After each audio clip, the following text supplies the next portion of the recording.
नमस्ते। हृदय की बात भाग 37।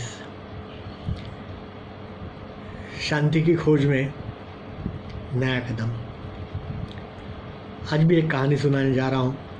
मैं इंटरनेट पे कहीं पढ़ी थी, आपने भी पढ़ी होगी, फिर भी उसको आपकी मेमोरी रिफ्रेश कर रहा हूँ मैं। एक गोवा का एक छोटा सा गांव, उसमें एक मुंबई से नया एमबीए बना हुआ ऐसा एक लड़का घूमने के लिए आता है और देखता है घूमते घूमते कि सुबह की ये थी बात थी, मैंने सुबह था, करीबन 11 बज गए होंगे, और एक आदमी अपनी खटिया पे पेड़ के नीचे आराम से सो रहा है मैंने गिरा पड़ा है, बस नींद नहीं आई है लेकिन ऐसे ही। तो वो आदमी सोचता है कि कैसे लोग हैं ये गांव में, इसीलिए इनकी प्रगति नहीं होती। तो उस आदमी को पूछता है, क्या रे तुम क्या करते हो? तो कहता है कि मैं मच्छी मारता हूँ। तो वो लड़का पूछता है कि आज गए नहीं क्या? नहीं, मैं जल्दी सुबह जा कर के आ गया। अच्छा, तो फिर अब फिर से क्यों नहीं जाते? तो आदमी कहता है कि जितना मुझे चाहिए था उतनी मच्छी मुझे मिल गई, वो मैंने यहाँ बाज़ार में बेच दी। तो वो एमबीए था ना तो वो उसको कहने लगा कि देखो कि तुम लोग ना कुछ समझते नहीं हो। मैं तुमको समझाता हूँ कि किस प्रकार से धंधा बढ़ता है, बिजनेस करना पड़ता है। एक बार आप जाके आए तो जितना मच्छी पकड़ना था पकड़ लिया, आ गए, बेच दी। अब फिर से जाना चाहिए, दूसरी मच्छी पकड़ के लाओ, वो फिर से बेच दो। तो धीरे धीरे क्या होगा कि आपका वो आदमी जो पूछता था कि फिर क्या होगा तो वो आदमी कहता है कि लड़का कि आप 2 बार जाओगे तो पैसा ज़्यादा मिलेगा, फिर हम 2 और बोट जो आप खरीद सकते हो, आप अपने 2 आदमी ज़्यादा वहाँ लगा सकते हो, पैसा ज़्यादा मिलेगा।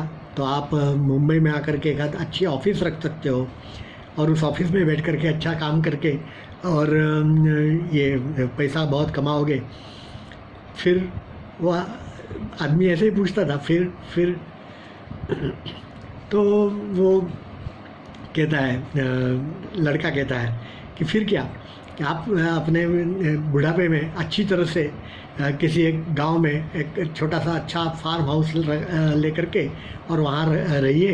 एक बड़ा सा पेड़ हो, नीचे आप कटिया लगा करके उसके ऊपर लेटे हो आराम से, शाम को बीवी बच्चों के साथ बात करके, मित्रों के साथ थोड़ी दारू शारू पी करके और आराम करो।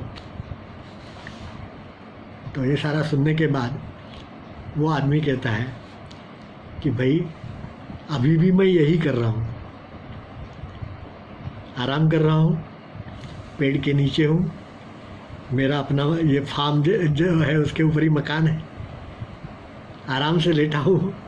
शाम होते मैं मेरे मित्रों के साथ, गोवा की बात है ना, तो दारू वगैरह पीता हूँ, मज़ा करता हूँ, रात को आराम से सो जाता हूँ। तो ये सारी चीज़ें करनी मुझे है, तो वो मैं अभी कर रहा हूँ, तो उसके लिए इतनी सारी करने की तकलीफ उठाने की ज़रूरत क्या है? हमारी भी यही अवस्था है कि हम इतना सारा करते हैं कि आखिरी में जब हमें आराम करने की ज़रूरत होती है तब हम आराम कर नहीं पाते। मैं फिर से कहता हूँ, इसमें मैं कहीं भी पुरुषार्थ कम करने की बात नहीं कर रहा हूँ।